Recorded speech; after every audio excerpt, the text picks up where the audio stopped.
কিছু খারাপ সেন্সে বলি না। আমি আমার সরলতা থেকে আমি বলেছি যে যাদের প্রয়োজন তাদেরকে আমি কাজ দেব।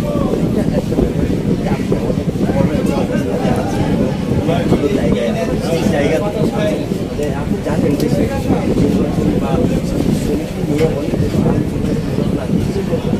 আপনি কেন সিদ্ধান্ত নিয়েছেন এবং কি কারণে মানে একটা প্ল্যানিং আছে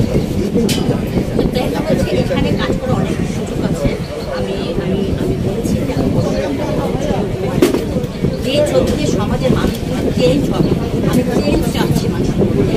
আমার ছবি আমি যেগুলো বানাবো আমি এখানে অর্ডার করতেছি পুরো পরিবারকে নিয়ে দেখতে পাচ্ছি। আমরা আদার থেকে মাথায় ব্যথা দিই না, আমরা এখন আমাদের দৌড়ে যাচ্ছি না, সেইটা ছবি বানাবো মানুষ পাখি রাখতে চায় না।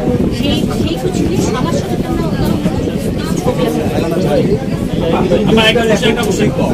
আমরা জানি শিল্পী সমিতি নির্বাচন করতে গেলে সদস্য ছাড়া হওয়া যায় না বা করা যায় না।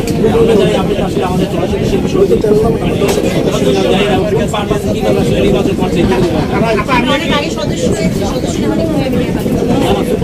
ছবি লাগে আমরা যত ছবি করেছি, আমি ভাইয়ারে করেছি, করেছি, আমি ওয়ার করেছি, আমি শেখ হাসিনা